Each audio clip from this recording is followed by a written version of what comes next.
We don't talk about aging enough, not honestly, not vulnerably, not with the raw truth it deserves. Growing old isn't just about gray hairs and slower steps. It's about what we've lost, what we've never dared, and what we still can choose if we're brave enough.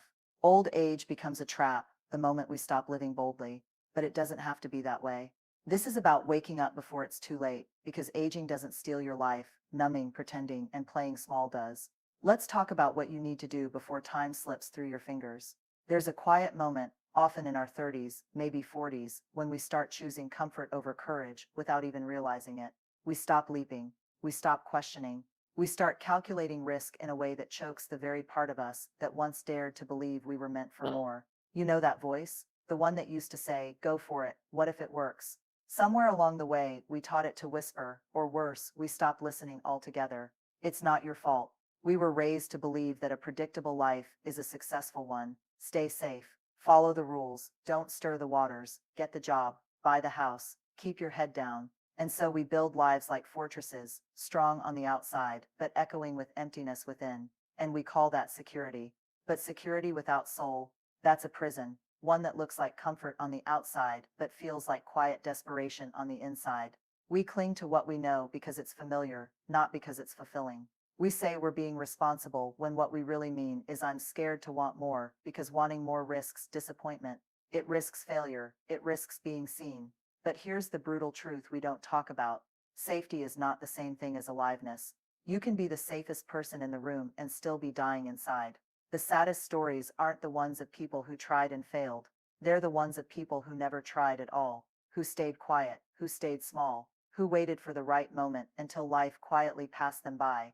And old age becomes a trap, not because the body slows down, but because the soul never got to move freely, because we spent decades protecting ourselves from pain.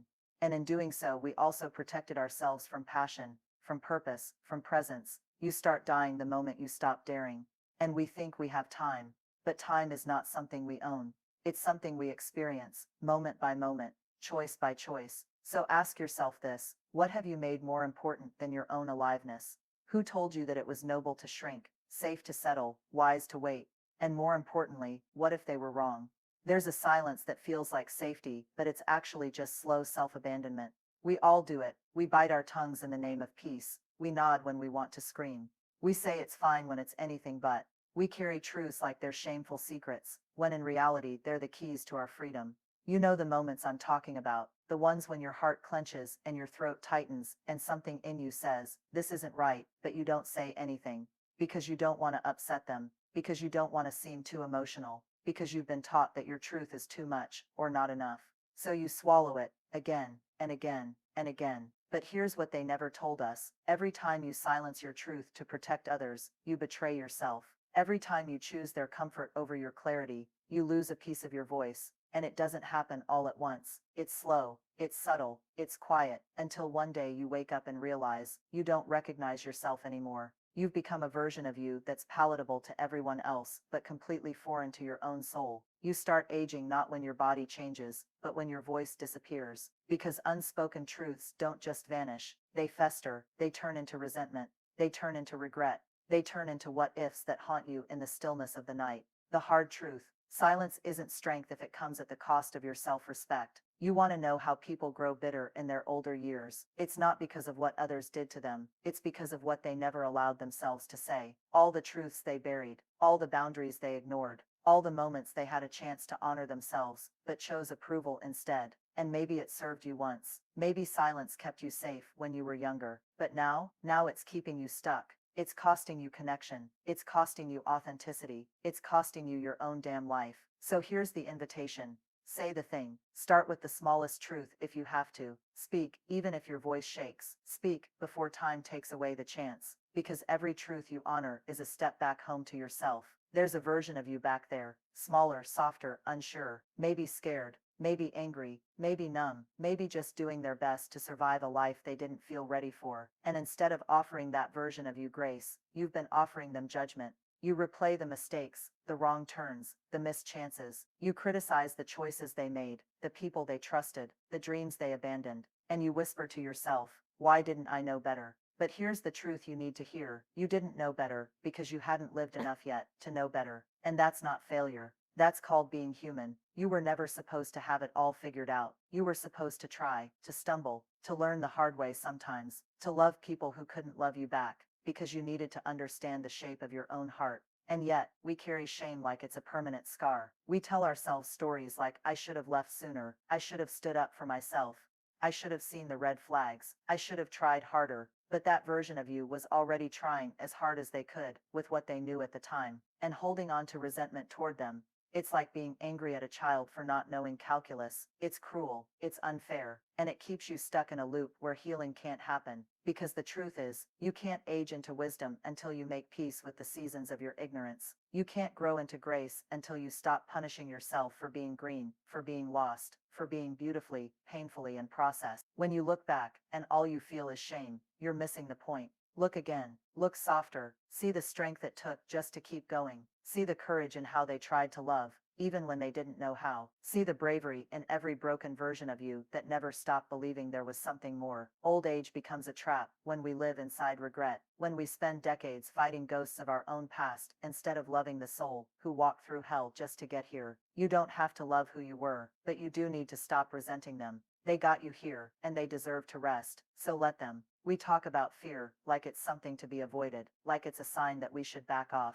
But the truth is, fear is often a compass, not a cage. The things that terrify you, they're usually the things that matter most. Telling someone how you really feel, starting over when you're already halfway through life, leaving what's familiar to chase something uncertain, choosing yourself, even when it means losing everything else. These aren't reckless decisions, they're holy moments, moments when your soul whispers, this is it, this is your edge. And yet, most people run. They choose predictable pain over the possibility of freedom, because predictable pain is safe, it's known. But growth, that's wild, untamed, messy. So they tell themselves stories like, maybe next year, maybe when I have more time, maybe when I'm less scared. But here's the raw truth. Fear doesn't go away, it waits. It follows. It disguises itself as logic, as caution, as maturity. But what it's really saying is, stay here, stay small, stay stuck. And every time you listen to it, you reinforce the belief that fear gets to drive your life. But what if just once you didn't? What if you looked fear in the face and said, I see you, I feel you, and I'm doing it anyway, because you don't get to old age and suddenly feel fulfilled. That feeling, that fire, it's earned in the moments you said yes when everything in you wanted to run. It's born from the times you stood at the edge and jumped without a parachute because the ground you were standing on was already killing your spirit. People think courage means being fearless. It doesn't. Courage means shaking and sweating and crying and still taking the step. So what is the thing you've been putting off? The conversation, the decision, the leap? What would happen if you did it today? Not perfectly, not boldly, just honestly. You don't need to be fearless. You just need to be tired enough of regret that you finally choose movement over stagnation. Because one day, you'll look back, and it won't be the things you did that haunt you. It'll be all the things you didn't even try, and that's the trap. That's how old age quietly suffocates the soul, but not you. Not if you do the thing that terrifies you now. There's a specific kind of loneliness that no one warns you about. It's not the loneliness of being alone. It's the loneliness of being alone. It's the loneliness of being surrounded and still unseen. You can sit across the dinner table, share a home, a bed, a last name, and still feel like a ghost, like your presence is tolerated, but your essence is invisible. And yet, we stay. We shrink ourselves to keep the peace. We dim our light so others don't feel insecure. We convince ourselves that at least they're still here, that crumbs are better than nothing. But let me ask you, when did your bare minimum become someone else's comfort zone? We hold on to people who don't even hold space for us because we're scared, scared to be alone, scared to start over, scared that maybe this is the best it gets. So we rationalize the neglect. We call it loyalty. We call it history. We tell ourselves we're being the bigger person, but really, we're just afraid to grieve the life we hoped they'd rise into. And so we age, quietly aching for connection, but surrounded by people who only know the version of us that stayed small to make them comfortable. Here's what no one tells you. Letting go isn't betrayal. It's an act of self-honoring. It's you saying, my spirit deserves to be seen. My voice deserves to echo in a room that hears it. My presence is not something to be endured. It's something to be celebrated. You do not have to hate someone to walk away. You do not have to wait until they hurt you more. Sometimes you just have to admit they were never meant to go where you're going, and that's okay. You're allowed to outgrow people. You're allowed to want deeper conversations, truer love, richer friendships. You're allowed to say, I need more, I deserve more, because the trap isn't getting older. The trap is wasting your sacred years with people who don't see the fire in your eyes or the weight of your silence. You weren't meant to be half loved. You weren't meant to be tolerated. You were meant to be known, deeply, wildly, unapologetically. So if they can't hold that kind of space, let them go. And trust, the emptiness they leave behind isn't a void, it's room for something real. We tell ourselves this story, over and over again, that there will be a perfect moment,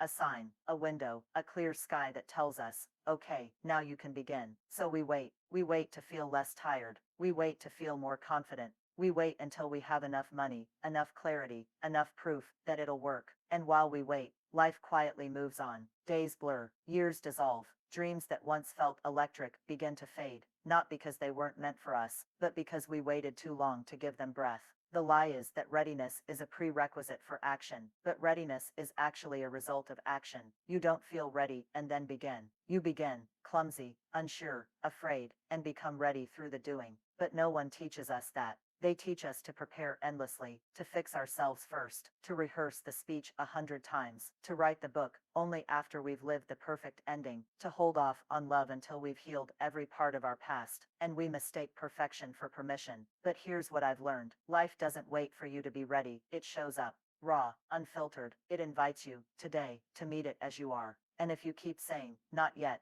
you will run out of yets. You will blink, and time will have taken the thing you were waiting to feel prepared for. Old age becomes a trap when you live a life, rehearsing for a moment that never comes. When your legacy becomes a list of things you planned to do, but never started, because you were waiting for the fear to leave, the timing to align, the stars to give you a green light. But you know what the stars are saying. We've been ready. Where are you? So no, you're not too late. No, you're not too broken. No, you don't need more signs. You just need one bold, imperfect step. One declaration that you're done waiting. One moment where you say, I'm not ready, but I'm going anyway. Because real life, beautiful, brutal, breathtaking life, starts the minute you stop waiting for perfect. Conclusion: old age is not the enemy. Time is not your villain. What steals your life isn't the number of candles on a cake, it's the number of days you live on autopilot. The number of times you say, maybe later. The number of chances you let pass because you were afraid to look foolish, or feel unprepared, or risk your heart. You don't wake up one day and feel old. You wake up one day and realize you've been playing it safe for far too long.